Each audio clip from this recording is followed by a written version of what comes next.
두 분 어서 오세요. 안녕하세요. 예. 사실 저희가 지난주에 홈플러스 이야기를 하다가 이 스튜디오 사정 때문에 서둘러 끝내느라고 사실은 제대로 짚지를 못했어요. 오늘은 상관없죠? 네, 상관없답니다. 네. 그래서 지난주에 못 짚었던 홈플러스 얘기부터 좀 다시 했으면 좀 좋겠는데. 네. 그 엊그제였나요? 국회 정무위원회 열렸잖아요. 예. 이 김병주 MBK 회장 안 나간 겁니까? 국회에서 못 부른 겁니까? 어떻게 봐야 되는 겁니까? 불러도 안 와버리는데 어떡해요? 네. 마이클 병주 킴이에요. MBK예요. 마이클 병주 킴이라는 회사 이름이 그 회사 이름이 MBK가 그 뜻이에요? 네. 마이클. 진짜? 네. 사모펀드라는 게 꼭 나쁜 개념은 아니고 우리 자본시장에서 아주 필요한 존재고 이제 아시아에서 제일 큰 뭉칫돈 덩어리잖아요. 한 40조, 50조 걸린다고 하는데 김병주 회장 자산이 제가 예전에 무슨 분배 관련 글을 쓸 때 12조 원이었는데 최근 기사 보니까 14조 원이라는데 뭐 정확히 예. 무슨 공시되거나 이런 건 아니니까. 저희도 엊그제 포브스 네. 포브스 기준으로 했을 때 14조 원. 조금 안 되는. 네. 개인 자산이? 그래서 이재용 회장이 지분 가치가 많이 떨어져서 이게 삼성전자 주가가 그래서 이게 어쩔 땐 김병주 회장이 1위가 되고 자산 뭐 어쨌든 최태원 회장보다는 세계 2위 최태원 회장보다는 부자예요. 그 돈 다 어디다 쓴대요? 우리가 12조 원을 모으려면요. 우리가 계산할 필요도 없어요. 이걸 어느 세월에. 해봤어요. 제가 예전에 글 쓰면서 우리가 한 달에 월급쟁이가 100만 원 저축하는 게 정말 쉬운 일이 아니에요. 아니죠. 어렵죠. 제법 고소득해도 이것저것 나가고 뭐 하면 100만 원 저축하면 1년에 1,200만 원. 복리 말고 단위로 계산하면 몇 년 걸릴 것 같으세요? 잠깐만 12조. 얼마 12조 얼마예요? 100만 년 걸립니다. 100만 년. 시간만 있다면 아이고. 네, 오늘 이 주제는 아니지만 네. 정말 우리가 시장 경제에서 그 격차의 문제 한번 논의해 보고 싶은데 하여튼 100만 년 걸려요. 그래서 거대한 자본 권력이 된 거죠. 입법부가 불러도 나오지 않았습니다. 네. 그 이분이 이제 그 정무위에서 부르니까 갑자기 비행기표를 사가지고 해외로 갔어요. 그래서 3월 13일자 이제 비행기표를 내가지고 그 국회의원들이 굉장히 열받은 거 여야 상관없이 굉장히 이제 열받아 한 것 같고. 네. 그 이제 정무위를 보고 있으면은 거기 이제 김병기 의원이 거기 이제 관계자한테 좋은 말 할 때 나오는 게 좋을 것 같다. 여야가 합심해가지고 조치 취하는 수 있다. 네. 뭐 그렇게 협박 아닌 협박도 하고 있어가지고 조금 이채로웠고 그래서 이제 MBK 측에서 아마 이제 국회 보좌관 출신들 대규모로 영입할 것 같다. 네. 대관 업무 아니 이제 우리나라 이제 문제를 해결하는 방식이 문제를 해결하는 게 아니고 아는 사람들을 많이 만들어 가지고 그 문제를 무마시키는 게 보통 우리나라 문제 해결하는 방식이기 때문에 네. 국회 보좌관들이 아마 MBK 측으로 좀 많이 흘러 들어갈 것 같다. 이렇게 한번 예상 한번 해봤습니다. 예. 알겠습니다. 그나저나 일자리 하여간 창출이네요. 김병주 회장이 사제 출연한다고는 했잖아요. 근데 얼마 출연한다는 얘기는 안 했죠. 네, 방법이나 규모는 말하지 않았고 근본적으로 이 사태가 왜 일어났나 이게 이제 언론에 많이 나와 있으니까 근데 좀 다른 측면에서 바라보자면 사모펀드라는 게 이제 어떤 기업을 사서 잘 포장하고 구조조정도 하고 또 어떤 사업의 어떤 지속적인 뭐 지속 가능한 어떤 모델을 만들어서 더 비싸게 이렇게 엑시트하는 거잖아요. 더 파는 거잖아요. 근데 MBK는 보통 한 4년, 5년, 근데 이게 지금 홈플러스 한 10년 가까이 들고 있었단 말이죠. 근데 아시는 것처럼 수익이 많이 나니까 아까워서 못 판 게 아니고 어느 순간부터 스텝이 꼬인 거죠. 그런데 이제 중요한 것은 워크아웃해서 자구 노력을 해야 하는데 갑자기 법정 관리로 넘겨버렸어요. 아유 법원에서 알아서 해주세요. 이런 부분들이 이제 좀 굉장히 이례적이고 처음에 아시는 것처럼 처음에 이제 7조 2천억에 살 때 네. 기업을 살 때는 보통 영업이익의 멀티플을 한 8배, 10배 이렇게 봐요. 그러니까 이게 8천억 정도 영업이익이 났거든요. 홈플러스가 10년 전에. 그러니까 88에 64, 6조 4천억 정도에 사면 7조 2천억에 샀으니까 얼추 맞아요. 네, 근데 중요한 것은 기술 개발을 한다든지 또는 정말 긍정적인 구조 조정을 한다든지 해야 되는데 그냥 땅 팔아서 투자한 돈을 회수하려고 했던 게 아닌가. 그런데 수도권 중심으로 또 이 굉장히 알짜배기 땅에 홈플러스에 있잖아요. 그런데 이제 그 땅값이 잘 안 되고 실제 한 20여 개 팔았는데 그 다 팔고 나니까 이제 더 이상 어디서 수익은 나지 않고 영업이익은 줄어들고 하니까 그냥 던져버린 거죠 법원의 판단을. 좀 네. 약간 좀 그 과하게면 경영할 생각은 아예 애당초 없었다 이렇게 봐야 되는 거는. 그러니까 예를 들어 우리가 뭐 똑같은 유통업체지만 쿠팡이다. 그러면 이렇게 승부수를 던지잖아요. 새벽 배송이라든지 그렇죠, 뭔가. 그렇죠. 그런데 그 사이에 홈플러스라는 회사를 인수한 다음에 사실 종업원 직원 한 10,000여 명 정도 이렇게 줄였거든요. 그러니까 홈 마이너스예요. 홈 플러스가 아니고 홈 마이너스.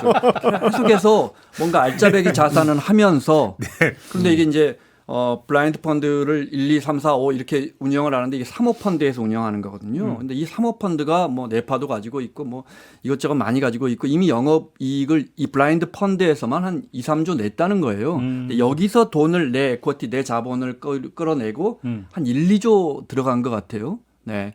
그리고 나머지 이제 레버리지를 일으켜서 샀기 때문에 이미 상당 부분은 회수했기 때문에 땅을 팔아서 네. 그러니까 뭐 홈플러스 김병주 회장 입장에서는 자꾸 이거 이제 뭐 수익성은 떨어지고 앞으로 또 미래가 이렇게 확실한 것도 아니잖아요. 유통기업이 오프라인 기업이 그러다 보니까 여기까지 온 것 같습니다. 뭐 제가 그림 하나 그려왔는데 저거 한번 예 조금해서 좀 잘 안 보이시겠지만은 네. 저게 그 지금 최근 사태를 이제 왜 문제가 됐는지를 볼 수 있는 그림인데. 저기 맨 왼쪽에 위에 있는 게 홈플러스예요. 홈플러스가 납품업체한테 이제 물건을 사와서 이제 소비자한테 파는 건데 기본적으로 그렇죠. 이 홈플러스가 납품업체에서 물건 사올 때 이제 그 법인카드로 물건 사갖고 와요. 예. 그래서 그러면 그 대금은 이제 카드사가 줘야 되는 거잖아요. 그리고 그렇죠. 이제 홈플러스가 물건 팔아가지고 카드사에 돈 갚으면 이제 끝나는 구조예요. 근데 이제 카드사가 납품업체에 돈 줄 때 돈이 없잖아요. 카드사도. 홈플러스 돈이 없는데 뭐 카드사가 돈이 있겠어요. 그래서 그 돈을 이제 조달을 이제 여러 가지로 하는데 그 중에 하나가 이제 뭐 이런 거예요. 그 홈플러스에서 우리 돈 받을 게 있는데 네. 그 돈 받아서 줄 테니까 일단 네가 나한테 좀 돈을 좀 꺼주면 좋겠다. 카드사에서. 그래서 카드사가 원래 홈플러스에서 돈 받을 게 있는데 그 돈을 받을 이제 채권이 있는데 이거를 그냥 놔두지 않고 이걸 유동화시킵니다. 유동화시켜서 이제 현금화 시키는데 그래서 그 돈 받아가지고 납품업체에서 주고 이렇게 하는 건데. 그걸 이제 증권사에서 받는 겁니까? 그거는 이제 이거를 그 카드사가 그냥 바로 하지 않고 증권사를 하나 끼고 증권사가 이제 이거를 유동화를 시켜주는 네. 역할을 해주고 이걸 팔아주고 증권을 만들어주고 팔아주고 이제 수수료를 챙겨요. 그래서 중간에 이제 그 유동화를 위한 이제 특수목적 법인을 하나 만들어 가지고 네. 요거를 이제 파는데 이때 이제 그 받은 이제 홈플러스 그 등급이 이제 A3 등급이었다는 거예요. 예. 그래서 높은 것도 아주 높은 것도 아니고 아주 낮은 것도 아니고 그냥 야 우리 홈플러스 돈 받을 거 있는데 우리한테 돈 빌려줘. 근데 그거 받아서 줄게.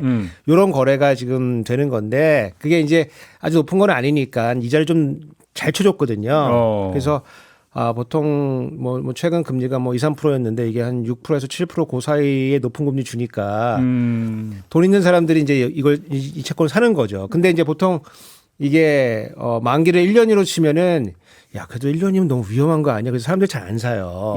그래서 이제 금리도 많이 쳐줄 뿐만 아니고 3개월씩 나눠서 팝니다 이게. 3개월. 근데 만약에 이제 이 홈플러스가 돈 줄 기간이 만약에 1년이라고 치면은 3개월짜리 나눠서 팔면은 3개월 중간에는 돈이 없잖아요, 사실은. 예컨대 3개월짜리 만기 채권을 팔았는데 6%를 팔았다고 치고 일단 만기 되면 돈 돌려줘야 되는데 돌릴 돈이 없잖아요. 그러면 사람 또 모아요. 또 모아서 그 돈 가지고 갚아주고 그 돈 가지고 갚아주고. 그래서 4번 돌면은 딱 이제 홈플러스 돈 받아서 딱 갚으면 되는 이제 이런 구조예요. 예. 그래서 그거를 ABSTB라고 하는 겁니다. 그런 채권을. 그래서 AB는 내 돈은 아니고 내가 돈 받을 돈이 있어서 너한테 줄 거야. 그래서 이제 자산 베이스고 이게 단기이기 때문에 STB다, 숏텀 번드다. 그래서 ABSTB를 발행을 했는데 이게 쭉 발행을 하다 보니까 원래 기관 투자자들은 이런 건 안 사요. 이게 좀 위험하니까. 그래서 이거를 이제 증권사에 리테일 하시는 분들이 개인 투자자나 회사에다 판 거예요. 그러니까 회사에서 예컨대 월급 들려고 돈 갖고 있는 거 있잖아요. 이거 여기다 넣어. 야, 6% 주잖아. 은행 가면 2%야. 요즘 같은데 6%. 근데 야, 우리 이거 돈 홈플러스에서 받는 거야? 우리 홈플러스에서. 이게 망하겠어? 그러니까 마치 예금 보호가 되는 것처럼 하면서 6%가 되니까 이게 좀 팔려 나갔던 거죠.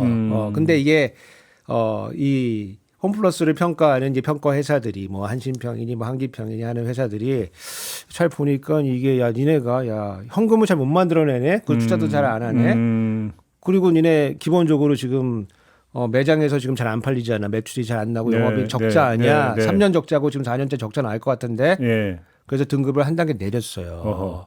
그 얘기는 이제 그 소위 말 전단체라고 하는 이 시장에서 이게 혹시 안 팔릴 수도 있는 거거든요.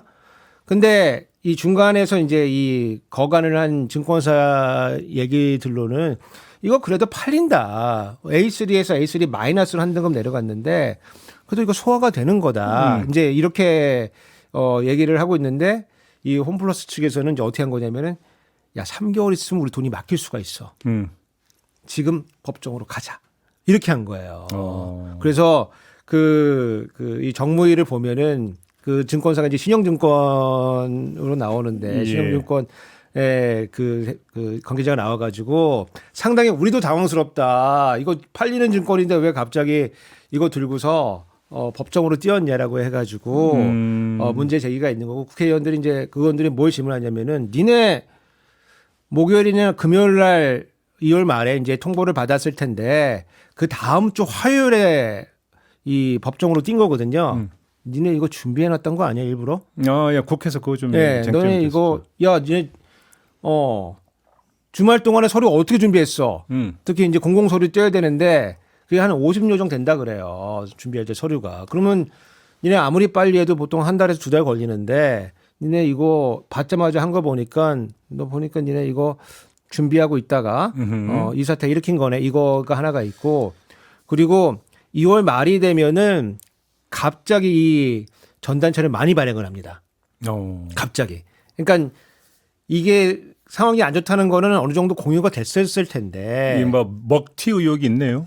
먹튀는 이제 아까 그 기자님이 말씀해 주신 지난달에만 한 1,100억 원어치 나왔어요. 매장 팔고 뭐 이런 것도 먹튀고 네. 이게 분명히 지금 여러 가지 사인이 갔을 텐데 회사 쪽으로 그리고 증권사도 사실은 알았어야 되는 거거든요. 그래서 지금 이 법정으로 바로 뛰기 전에 이미 갑자기 그러니까 매일 한 100억 정도 200억 정도 소화를 했는데 갑자기 800억으로 뛰거든요. 요거 보니까 니네가 이 신용 등급 하향 조정되기 전에 미리 알고서 속인 거 아니냐. 그래서 김남근 의원 같은 경우는 요거는 사기죄다.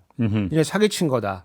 이거고 이 증권에 중간에 이제 이 거간하고 있는 신용증권은 니네 불안전 판매한 거 아니냐. 네. 그래서 그 두 가지가 지금 과거에 문제가 되고 있다. 기억하시겠지만 LIG 건설 그때도 단기채 가지고 해서 형사처벌 받았어요. 우리 회사 이거 넘어갈 건데 뒤로는 알고 있으면서 넘어갈 준비를 하고 있으면서 앞으로는 채권 발행해서 특히 그 이제 소매 영업을 한 거죠. 네. 정리를 하면 지금 피해자 그룹이 그게 세 종류가 있을 수 있는 거예요. 하나는 납품업체. 네. 그다음에 또 한 가지는 홈플러스 이제 직원들. 그다음에 세 번째가 이제 그 전단체를 사들였던 개인 투자자나 이제 법인 투자자들. 네. 근데 지금 이제 가장 큰 문제가 되는 게 이 마지막 전단체를 사들였던 이 사람들이라고 봐야 되는 겁니까? 오늘 말씀하신 것처럼 불안전 판매였냐, 알고서 팔았느냐. 그런데 법정 관리를 기업이 준비하면서 그냥 자 법정 관리 오늘 가자 하고 내일 법원에 신청할 일은 없잖아요. 그렇죠. 굉장히 오랫동안 고민을 했을 거예요. 그렇기 때문에 이제 국회에서나 의심을 하고 있는 거죠.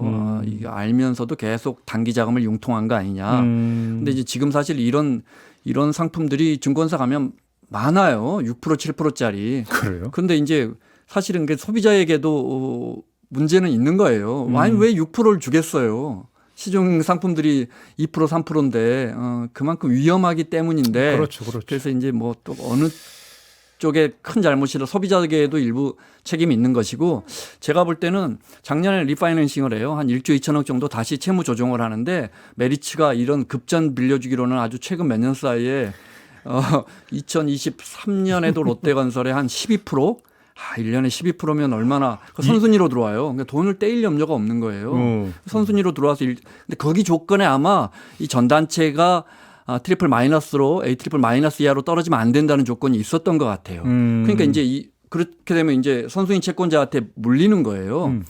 근데 이제 보세요. 그럼 왜 법정 관리로 가서 기본적으로 내가 내 회사니까 MBK 입장에서는 살리고 싶었을 텐데 왜 법원에 맡겨버렸을까? 보통은 법정 관리 안 가려고 굉장히 발버둥 치잖아요. 그렇죠. 워크아웃하면 우리가 흔히 쓰는 표현으로 자구 노력이에요. 자신이 스스로 구하려는 노력을 해야 돼요. 그러려면 자기가 곳간에 돈도 채워넣어야 되고 자기가 고통을 감내해야 되는 거예요. 14조나 있다며요. 이제 그건 아깝잖아요. 그런데 이제 자 돈을 빌려준 메리츠 증권 입장으로 가보면 네. 법원이 이제 물어보겠죠. 야 너희가 이제 우선순위야. 어떻게 할래? 그러면 이제 문 닫고 팔겠습니까? 하면 2만 명의 직원들이며 수만 입점업체며 납품업체며 아까 말씀하신 그 채권사간 소매 사간 소비자들이며 어떻게 합니까? 그럼 메리츠 입장에서는 자기들은 이거 최소한 땅값이 있으니까 한 3, 4조 원 남을 거란 말이에요. 그러면 선순위니까 1조 2천억 원 충분히 건질 수 있는데 그럼 저 문 닫고 이 업종은 이제 더 이상 가능성이 없는 것 같아요. 문 닫고 빚잔치 하겠습니다. 이렇게 할까요? 안 된단 말이에요. 그럼 이제 메리츠가 선택할 수 있는 건 MBK에 그래 이자 좀 깎아줄게. 네. 또 채무 좀 유예해줄게. 네. 이렇게 되면 이제 메리츠도 크게 돈 장사하는 곳이고 MBK도 크게 돈 장사하는 곳인데 두 머리싸움 하던 곳에서 MBK가 던져버린 거죠 카드를. 그러니까 이제 메리츠가 이거 받아야 되는데 제가 지금 말씀드린 메리츠가 선택하기 굉장히 어려워진 거죠. 아무튼 자 이제 금융감독원 조사에 들어갔다고 했는데 포인트는 한마디로 딱 단수로 하면 어떻게 할까 그게 그 급작스럽게 법정 관리 신청을 할 수 있었는가? 결국 이거가 되겠네요. 네, 그 배경이 무엇인가인데 예. 사실은 이거 법적으로 따지기도 이게 공모돼서 상장된 기업이 공개돼서 상장된 기업도 아니기 때문에 네. 뭐 하나 장부 들여다보는 것도 굉장히 어려울 거예요. 그래요. 쉽지는 않을 거예요. 그리고 아까 그 메리츠의 이 조정호 회장이 그 포브스 기준으로 따지면 보면은 재계 4위입니다. 얼마인데요, 그분은? 여기도 한 그 금액으로 따지면 한 7, 8조 되죠. 자산이? 예. 1위 대 4위에서 네, 그렇게 되고 아까 그 제이비가 아주 진짜 중요한 질문을 해주셨는데 그러니까 여기 이제 물린 사람들이 있는 거예요. 하나는 이제 상거래 관련해 가지고 납품업체 물린 게 있는데 지금 홈플러스 측 MBK 측에서는 요거는 우리가 해결을 한번 해보겠다. 네. 이렇게 나왔어요. 그래서 뭐 해결하는 방법도 사실 물건 팔아 가지고 그거 돌려주면 되니까 그거 갚아주겠다는 거고. 그 다음에 아까 그 전 단체는 이제 금융채권인데 금융채권은 법원과 한번 해보겠다. 뭐 이런 식으로 설명을 하고 있거든요. 그 얘기는 한 뭐 20, 30% 정도만 우리가 갚고 그것도 한 7, 8년에 걸쳐서 이렇게 나눠서 갚게 돼 있거든요. 그래서 상당히 피해가 이제 예상이 되는데 쟁점이 되는 거는 요 금융채권을 상거래 채권으로 해주면은 되는 거 아니냐. 그래서 그 판사님이 이제 니네가 의견이 어떤지 한번 의견 내봐라. 이제 여기까지는 온 것 같아요. 그래서 그 며칠 전 정무회의에서 보면은 이제 의원들이 어떻게 몰아붙이냐면은 요 금융채권을 상거래 채권으로 해서 니네가 좀 갚아줘라라고 하는 그렇게 몰아붙이고 있고 이 MBK 측에서는 그건 뭐 답하기는 좀 곤란하고 판사님과 잘 의논해 보겠다 이제 그 정도기 때문에 굉장히 중요한 지금 쟁점이긴 합니다 지금. 예. 혹시 국민연금도 물린 돈이 있나요? 8천억 정도 투자했기 때문에 홈플러스에? 삼순인가 그렇단 말이에요. 여기 돈은 이제 6천원 정도 6천억으로 지금 제가 파고. 네, 그런데 이제 삼순이기 때문에 애매해요. 이게 얼마에 팔릴 것이냐. 만약에 문을 닫는다면 네. 그런 일까지 가지 않아야 하는데 매각 가능성도 있어요. 심지어 뭐 알리익스프레스나 테무에 팔릴 거 지금 뭐 이마트나 롯데마트가 사줘야 되는데 거기서 이게 아마 오프라인 매장을 늘리기는 쉽지 않을 것 같고 혹시 중국 업체가 사는 거 아니냐 또는 뭐 이게 매각 절대 안 된다. 이미 알짜배기 아파트 지을 땅들은 25개는 다 팔아버렸다. 거기서 2조 원 3조 원 매각했고 그래서 이제 얼마에 팔리냐에 따라 선순위 후순위 3순위 채권자인 이제 국민연금이 그 돈을 회수할 수 있는 방안. 근데 사실 굉장히 복잡하게 말씀드렸지만 제가 볼 때는 굉장히 그 이제 LBO라고 해서 원래 우리가 뭘 살 때 내 자산의 담보를 맡기고 은행에서 대출을 받아야 되는데 내가 사려는 자산의 담보를 맡겨서 레버리지를 L이 레버리지예요. LBO가 레버리지 바이아웃. 그러니까 그걸 통해서 투자자를 모으거나 은행 대출을 받아서 사니까 레버리지 굉장히 높단 말이에요. 그러니까 수익이 나면 굉장히 크게 나고 망하기는 굉장히 쉬운 구조인데 마치 베니스의 상인처럼 이게 수익 구조가 나빠지고 내가 빚을 갚기 어려워지니까 내 가슴살 배가라라고 MBK가 던져버린 거예요. 근데 배째라. 네. 그러면 이제 메리츠 같은 선순위 채권자 입장에서는 이걸 넘어뜨려서 내 돈을 뽑아갈 것인가, 아이고. 진짜 가슴살을 벨 것인가, 아이고. 이 싸움이죠. 네. 그러니까 여기에 이제 그 우리 촌철님들이 이제 사실은 잘 못 들어보는 이제 RCPS라는 게 이제 등장하는데요. 그건 또뭐 하여간 금융만 나와 예, 정신이 없어. 그러니까 뭐 이것저것 붙여가지고 이제 상품 만드니까 이게 상환전환 우선주인데 우선주는 이제 이럴 건 없는 건데 네. 그래서 좀 싸게 파는 건데 이게 요즘에 많이 쓰는 이제 자금 조달 방식인데 주식인데 주식은 원래 자기 책임이 좀 있는 거잖아요. 근데 상환도 해줘요. 그리고 그러니까 회사가 안 좋아지면 돈 돌려주고 회사가 잘 되면은 보통주로 바꿔줍니다. 그래서 굉장히 이제 좋은 식인데 이게 상환전환 우선주를 이제 그 국민연금이 MBK 측으로 산 거예요. MBK가 이제 홈플러스 이제 뭐 복잡하지만 어떻게 산 거냐면은 중간에 페이퍼 컴퍼니를 하나 펀드를 하나 만들고 펀드가 페이퍼 컴퍼니를 하나 만들고 그게 한국 리테일 투자인데 한국 리테일 투자가 홈플러스를 이제 사는 요런 구조거든요. 그래서 그 국민연금은 그 펀드에다 투자를 한 거예요. 펀드에다 투자를 했기 때문에 직접 홈플러스 산 건 아니에요. 근데 하지만 돈이 그렇게 흘러 들어가는 건데 그때 산 방식이 투자한 방식이 이제 이 상환전환 우선주를 6천억 샀다. 그래서 지금 어려운 문제가 뭐가 있냐면은 예컨대 제가 그 뭐 JB한테 10만 원 빌렸어요. 그리고 내가 1년 있다 15만 원 줄게. 그리고 일단 내가 6개월 뒤에 5만 원 줬어요. 그리고 안 줘. 내가 그리고 그다음부터 안 줘. 그 전형적인 수법인데. 그리고 안 줘. 그러면은 JB는 5만 원 손해 본 건가? 10만 원 손해 본 건가? 10만 원 손해 본 거죠. 내 15만 원 받기로 돼 있었는데 네. 5만 원밖에 못 받았으니까 10만 원 손해 본 건가? 10만 근데 원 원금 내가 10만 원이잖아요. 하여간 주기로 했잖아. 그러니까 이제 지금 그 얘기를 지금 국민연금이 하고 있는 거예요. 그래서 RCPS를 한 6천억, 7천억 정도 샀는데 그 정도 금액을 주고 샀는데 예. 지금 중간에 배당받고 이래가지고 한 3천억 정도 회수했다는 거예요. 네. 그래서 내가 지금 대충 계산해 보면 3천억 정도 손해가 나도 그 정도밖에 안 될 것 같은데 이렇게 하는 게 있고 니네가 6천억을 투자해가지고 원래 받기로 한 금액 있지 않냐? 근데 그 말이 안 되고 그 6천억을 다른 데 만약에 투자해서 거기서 얻었던 수익까지 같이 계산해 줘야지. 그 상당히 기회비용까지 굉장히 어렵게 보는 건데 여하튼 지금 이제 그 문제가 있는 거고 그래서 이제 이 RCPS가 기업 입장에서 보면은 내가 돈을 잘못된 돌려줘야 되기 때문에 보통 부채로 보통 이제 요거를 회계상 인식을 하는데 네. 어느 순간에 이게 지금 자본으로 지금 가 있는 거예요. 그러면 이게 자본으로 가려고 하면은 부채 비율이 낮아지죠. 이게 이제 부채 비율이 낮아지면서 홈플러스 좋아지는데 이렇게 되면은 이게 보통주로 지금 전환이 된 거기 때문에 예. 지금 뭐 일단 뭐 책임 같은 게 좀 생겨가지고 한국은행 그 국민연금이 이거를 회수하기 좀 어려운 위치에 처한 거 아니냐. 근데 이렇게 전환하는 거를 국민연금이 동의를 해준 거냐 안 해준 거냐.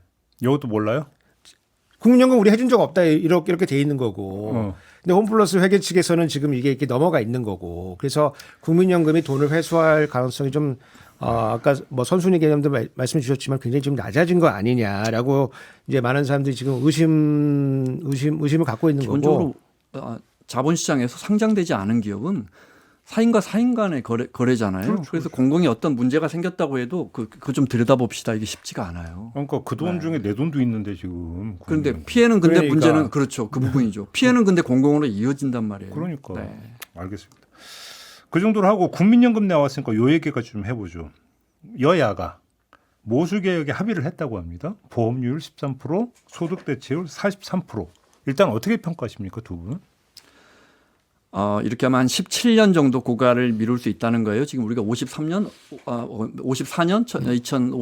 정도면은 이제 우리 돈 보따리가 떨어지는데, 근데 완전한 개혁은 아니지만 17년이나 미룰 수 있으니까 일단 급한 불은 끌 수 있다. 예. 모수 개혁이라는 게 쉽게 말해서 숫자 개혁하는 거예요. 그래서 얼마 내고 얼마 받을 것인가 그 개혁이고 구조 개혁이라는 건 이제 여러 우리 공무원연금 개혁했듯이 이 연금을 이리 갖다 붙이고 우리 지금 어르신들에게 드리는 기초연금 이것도 굉장히 많은 재정이 투입되는데 이것도 사실 굉장히 기형적인 거라서 이걸 이렇게 고친다든지 하는 그런 구조적 개혁도 해야 되는데 이거 물론 같이 하면 아주 좋겠는데 이건 안 되니까 일각에서는 야 구조개혁이 중요하지 지금 맨날 이렇게 땜질식 고칠 거냐 하는데 이걸로 해서 한 17년 정도 고갈을 미룬다면 그나마 또 좀 시간을 우리 지금 노무현 정부 이후에 아직 개혁을 못 하고 있는데 하지만 그러니까 우리가 내는 돈의 13%를 내고 지금 9%를 내는데 우리가 버는 돈의 네. 연금보험료를 13%를 내자. 그러니까 4%포인트 정도 높아지고 지금 40% 내가 버는 돈에 내가 100만 원 번다면 노후에 65세 이상에서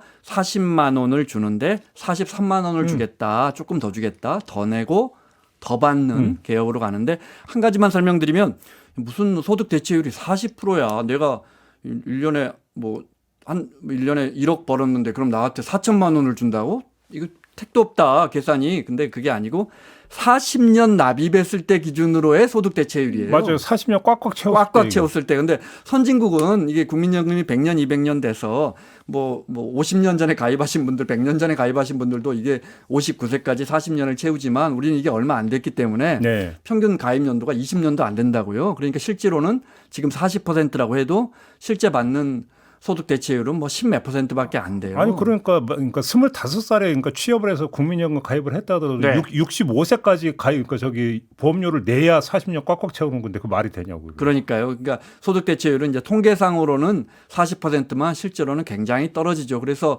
뭐 50% 60%까지 올려야 하지만 우리가 내는 돈이 워낙 적기 때문에 예를 들어 이렇게 해도 고갈은 돼요. 왜냐하면 워낙 전에도 말씀드렸지만 국민연금은 우리가 내는 거에 비해서 우리가 평균 연령만 살아도 워낙 많이 받아가기 때문에 우리가 13%라 그랬잖아요. 일본은 개혁해서 18% 내요. 우리 이번에 43% 받는다 그랬잖아요. 일본은 개혁해서 38% 받아요. 그러니까 우리는 아직도 더 내고 더 덜 받아야 하는데 국민들이 이걸 받아들이기 쉽지 않으니까. 이 정도면 뭐 괜찮지 않아요? 이런 말씀이시네요. 네. 교수님은 어떻게 평가하세요? 그러니까 지난 작년이죠. 작년 이맘때 소위 말해 이제 공론화 과정을 통해 가지고 그때 총선 전후해 가지고 공론화 과정을 했는데 그때 이제 뭐 몇 번 TV 토론을 해 가지고 나온 결과가 더 내고 더 받겠다. 요게 나온 거니까 이제 고 선상에 있는 합의점이라고 이제 보여지고 얼마 더 내겠다는 이미 합의가 돼 있었어요. 지금 이제 13%로 지금 합의가 돼 있는데 15% 한도 사실은 뭐 나쁜 안은 아니거든요. 15% 한도. 근데 15% 안은 기업이 반대를 했습니다. 기업이 반을 내줘야 되니까. 기업이 그렇죠. 반을 내줘야 네, 되기 네. 때문에 뭐 국민들에서 뭐 상당수들은 15%도 괜찮다 이제 이 얘기를 했는데 이제 기업이 이제 반대해서 그거는 이제 국민의힘 측에서도 이거 안 돼. 그래가지고 일단 13%는 잘 합의가 됐고 그다음에 소득 대체율 부분인데 뭐 45까지 갔다가 그때 이제 총선 바로 끝나고 나서 44%까지 갈 수 있다고 이제 했는데 그때 이제 그때 윤석열 대통령이 그때 걷어차가지고 예, 구조개혁까지 같이 해야 된다 그래가지고 이 뭐 잘 안 됐다가 43까지 내려왔어요. 그래서 그나마 지금 한 걸음 뗐다는데 지금 평가를 해주고 싶고 이제 촌철님도 이거 좀 아셔야 되는 게 우리가 40으로 내려왔다가 43으로 가는 건 아닙니다, 사실은. 예, 왜냐하면 우리가 높은 소득 대체율에 있다가 지금 내려오는 중이에요. 내려오는 중인데 원래 40까지 내려갔어야 되는 건데 내려오다가 이제 멈춘다. 자립사에서 멈춘다. 그래서 그런 개념이라 보면 될 것 같고 그리고 이제 요것뿐만 아니고 기타 등등 다른 이 부대 의견들이 좀 있어요. 예컨대 뭐 군대 갔다 온 거 아니면 출산한 거, 뭐 크레딧 같은 거 이거 이제 논의하겠다. 이제 이게 돼 있고 그 다음에 일단 이 소위 말하는 모수 이 국민연금과 관련된 여러 가지 모수와 관련된 것들은 일단 이 정도로 합의를 하고 17년이든 20년이든 약간 뒤로 미루고 그리고 또 문제되면 또 약간 또 뒤로 미루고 해서 이제 이렇게 가는 겁니다. 이게 무슨 현실이 그렇다? 아니 어느 나라나 다 이래요. 다 이렇게 땜질을 하면서 가는 거다. 이게 네. 무슨 그럼 뭐 두 분 의견 꼭 일단 모수개혁부터 합의했을까? 일단 처리하자 이거잖아요. 네. 꼭 우리가 저 국민연금 이야기하면 자꾸 흥분하고 우리가 국민연금에 대한 오해가 굉장히 많아요. 그래서 그 중에 하나만 오늘 설명을 드리자면 우리나라 국민연금은 망할 거야. 엉터리야. 나 안 내고 싶어. 내 돈인데 내가 모을게. 왜 나라가 모아갖고 나라가 돌려줘. 일단 우리 국민연금은 1200조라는 어마어마한 돈 보따리를 갖고 있으니까 우리가 1년에 대한민국 정부가 600조, 700조 쓰는데 1200조라는 사실은 그래서 연못 속의 고래라는 표현을 쓰는데 GDP 대비해서는 전 세계 단연 1위고 노르웨이 국부펀드나 일본의 일본의 국민연금 빼고는 뭐 단연 압도적으로 많고. 기금운용본부장님이 그렇게 그 세계적인 VVIP라면서요. 그럼요. 런던 시장, 뉴욕 시장들 오면요. 그 서울시장 만나거나 이게 않고 기금운용본부장 만나러 가요. 그러니까. 투자 좀 해달라고 우리 네. 건물 좀 사달라고. JFK의 기금운용본부에서 추적 나가면은 빨간 양탄자를 JFK 공항부터 깝니다. 1200조인데 1200조를 굴리잖아요. 그래서 평균적으로는 5.5 정도 5% 정도 수익을 내는데 2023년에 13% 작년에 15% 냈어요. 수익률이? 수익률이 오우. 미국 증시가 좋았으니까 이례적인 상황이지만 어떨 때 마이너스도 나지만 10%라고 생각해 보세요. 120조를 벌어요. 잘했네. 1년에 그냥 120조를 우리 돈보따리를 버는 거예요. 네. 우리가 지금 추경 10조 안에 20조 안에 나라 곳간에 돈이 없네 하는데 저쪽에서 우리가 쌓아놓은 보따리는 100조씩 벌고 있는 거예요. 그러면 그러니까 유럽에서는 어떻게 보겠어요? 야, 저 잘 산 지 얼마 안 된 나라가 유럽은 개혁이 늦어져서 돈보따리에 돈이 거의 없어요. 그래서 연금 받아서 그거 두세 달 갖고 있다가 다시 연금 줘요. 돌려막히지. 네. 그러다 보니 어떤 문제가 생기겠어요? 부족하죠. 이 돈을 못 굴리니까. 그렇지. 그래서 유럽은 정확하게 재정의 25% EU 국가들의 평균은 재정의 25%. 우리 같으면 600조 쓰면 얼마예요? 25%면 200조인가요? 그걸 연금하는데 써버려요. 그러니까 세금으로 아, 배운다는 150조군요. 거. 네, 세금으로 떼어준다고요. 그렇죠. 심지어 프랑스는 GDP의 13%, 독일은 GDP의 11%니까 어마어마하죠. 그러니까 우리나라 국민연금은 되게 양호한 편이다. 우리는 정확하게 표현하면 이거죠. 그러니까 그 오해를 싣고 한마디로 정리하면 우리는 엄청나게 쌓아뒀어 국민들이. 나라 곳간도 아니고 국민들의 곳간에. 그리고 이걸 잘 굴리고 있어. 네. 문제는 우리가 이걸 조금 내고 너무 많이 받아가. 네. 그래서 한 가지만 더 설명드리자면 나라 재정에 제가 아까 GDP의 13%까지 쓰는 프랑스라는 이상한 나라도 있다고 했잖아요. 우리가 지금 GDP의 재정의 0.1%를 쓰는데 GDP의 1%만 그러면 그게 한 22조, 24조 정도 돼요. 큰 돈이죠. 그것만 그러니까 재정에서 뽑아서 이 거대한 1200조 보따리에 매년 섞어 넣으면 영원히 굴릴 수 있어요. 이번 개혁을 하고. 알겠습니다. 네. 그러니까 이 보따리를 절대 축내지 말고. 오, 수익률이 10%, 13%면 아까 홈플러스 이제 물렸다라는 6천억 원 좀 봐줘야 되나? 그것도 우리가 물렸으니까 무슨 사모펀드에 투자를 해. 네. 망해가는 오프라인 마트에 왜 투자를 해. 이렇게 말했지만 실제 왜 투자했겠어요. 수익률 높으니까 투자했을 그렇지, 것이고 그렇지, 제대로 그렇지. 엑시트했으면 야 우리 국민연금 투자 참 잘한다 그랬을 거예요. 알겠습니다. 네. 그러면 모수개혁은 그렇게 정리를 하고 구조개혁 얘기는 언젠가는 하긴 해야 된다는 얘기잖아요. 핵심이 뭐라고 보세요? 그 자동 조정 장치 얘기가 나오고 뭐 그런 적이 있었잖아요. 그러니까 제일 크게 보면은 이제 우리나라 뭐 그 특수직 약간 공무원연금, 군인연금 뭐 이런 것처럼 뭐 이렇게 약간 파편화되어 있거든요. 그렇죠. 요거를 이제 하나로 이제 뭉치는 작업, 요거가 있어요. 그래서 그게 제일 큰 거 중에 하나고. 근데 국민연금은 이제 한정해서 보면은 두 가지가 쟁점인데 하나는 국가의 지급 보증을 넣을 것이냐. 지금은 없어요. 지급 보증이 아까 이제 유럽 예를 들었던 그런 케이스가 되는 겁니까? 그러니까 만약에 유럽도 나라마다 다릅니다. 예, 네. 만약에 이제 명문화 하자는 어차피 정부가 보전해 줄 고갈이 건데 되면은 이거는 이제 정부가 보증하겠다라고 하는 지급 보증. 공무원연금은 있습니다. 그래서 공무원연금은 국가가 보증하기 때문에 이제 일반역에 돈이 이렇게 넘어가거든요. 돈이. 예. 그래서 요거 넣어달라는 게 하나가 있고 이 반대쪽에는 이제 아까 제비해 주신 자동 조정 장치. 예.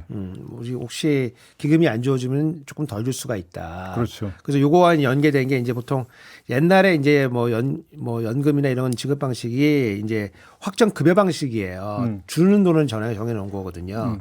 근데 그것들이 많이 어떻게 바뀌었냐면은 확정 기여 방식으로 바뀌었어요. 그러니까 기여하는 건 정해 놓고 받는 거는 상황 그때 가면서 받자 이렇게 바꾸는 건데 요거를 이렇게 바꿔달라는 겁니다 지금. 그래서 뭐 수익률이나 뭐 인구 구조나 이런 거에 따라서 요거를 좀 넣어달라. 그러면 이제 사실 국민연금 가입자 입장에서 봤을 때는 굉장히 불안하죠. 굉장히 불안하죠. 왜냐하면 인구 구조가 굉장히 우리한테 이 사회보험 형태의 국민연금이 굉장히 불리한 구조로 지금 가고 있는 데다가 그다음에 지급 보장도 없는 데다가 여기 이제 자동 조정 장치까지 넣게 되면은 그러면은 야 니네가 가서 실패한 건 운영 실패한 것도 우리가 다 책임져야 되는 거야? 라고 하는 이제 불신이 생길 수가 있고, 이런 불신이 생기게 되면은 아무래도 이 사회보험 형태의 이 노후수도 보장 체계를 운영하기 좀 어렵거든요. 그래서 상당히 이건 난항이다. 이거는 굉장히 난항이다. 알겠습니다. 네. 기초연금 하나만 설명드리면 이제 박근혜 정부 때 도입돼서 어르신들에게 지금은 한 34만 원 정도 많게는 네. 지급되잖아요. 매월. 어르신들에게는 이거 정말 듣기 어이, 형편이 어려운 큰 우리는 돈이에요. 노후 빈곤율이 뭐 어마어마하게 높기 때문에 이게 큰 돈인데 이게 문제는 우리가 그때는 8조 원 들어갔어요. 그때도 다 준다고 했다가 이제 하위 소득 자산 해가지고 70%에게 주잖아요. 근데 이제 어르신들 전체 인구수가 늘어나다 보니까 지금 올해만 해도 22조 원을 준단 말이죠. 근데 보면 이미 당연한 연금이 돼버렸지만 지금 국민연금 내 돈 내고 내 돈 받아가는 것도 흔들리잖아요.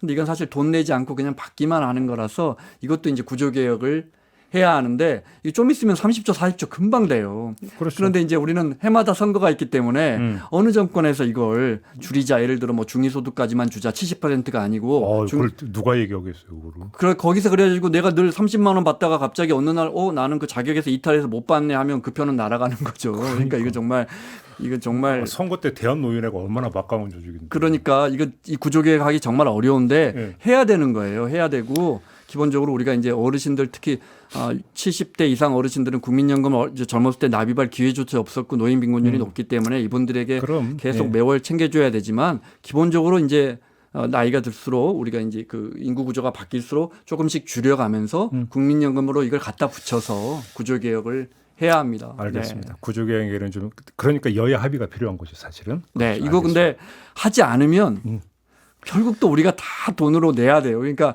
정말 어쩔 수 없이 해야 되는 거예요. 네. 그렇게 정리하고 공무원연금 늦게 개혁해가지고 우리 지금 1년에 10조씩 거기 갖다가 재정해서 보충해주고 있거든요. 마무리하기 전에 네. 그 어제 이제 일이 하나가 있었기 때문에 두 분께 한 번씩만의 발언 기회를 드리고 질문 드릴 게 있는데 우리 김 원장 기자님 또 부동산 전문이시잖아요. 오세훈 시장이 토지거래 허가구역 지정 해제했다가 어제 원위치도 아니던데요. 더 늘어났던데 보니까. 네. 지정한 게. 강남구 주민들 되게 억울할 것 같아요. 이게 지금 부동산 시장에 어떤 영향을 미칠 거라고 전망하세요? 일단 김 원장 기자는.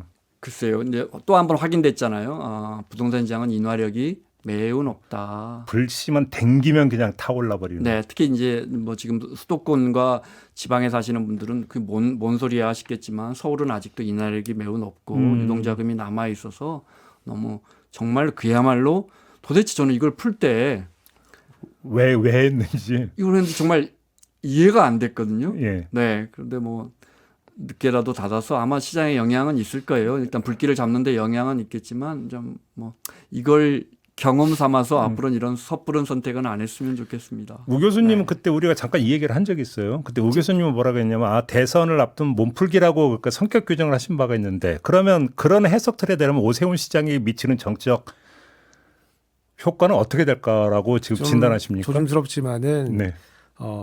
이 오세훈 시장의 이제 대권 행보는 이걸로 끝났다.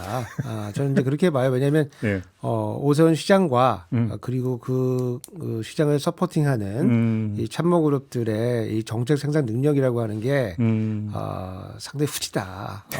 그래서 지금 원래는 이 경선에서 유리한 구도를 좀 가져가려고 강남 선거하고 이제 이런 이제 부촌들이 사실은 이제 지지세를 확보하려고 했던 건데 뭐 하여간 너무 제밥에 눈이 멀어가지고 지금 이 큰 정책을 지금 그르치게 됐으니까 사실은 지금 뭐 명태균 이런 사건이 아니더라도 순수하게 정책 능력만으로 봐서라도 지금 상당히 대권과는 지금 거리가 멀어진 이런 사태가 됐기 때문에 네. 허겁지겁 지금 와서 이렇게 갑자기 이 정책을 180도 돌리기 굉장히 어렵고 반성하기도 어려운 건데 네. 상당히 멀어졌다고 보기 때문에 지금 정반대의 정책을 취할 수밖에 없었다 이렇게 보는 거죠. 알겠습니다. 정말 간단하게 왜 위정자들이 자꾸 집값을 잡는 것보다 집값이 살짝 우상향할 수 있는 정책들을 자꾸 저렇게 사자의 사슬을 풀어주려고 할까? 소비자들이 집값 올라가는 걸 비판하는 것 같지만 언론이 집값 올라가는 걸 비판하는 것 같지만 사실 우리나라는 집을 가진 사람이 더 많고 투표율로 따지면 더 많단 말이에요. 그렇기 때문에 기본적으로 소비자들이 집값 올라가는 것을 비판은 하면서도 원하는 상황이기 때문에 위정자들이 그런 정책을 취하는 거거든요. 그렇죠. 네. 알겠습니다. 궁금해서 한번 여쭤봤고요. 이렇게 좀 오늘 이야기는 좀 마무리하도록 하겠습니다. 두 분 수고하셨어요. 감사합니다. 감사합니다. 저도 물러가겠습니다. 고맙습니다.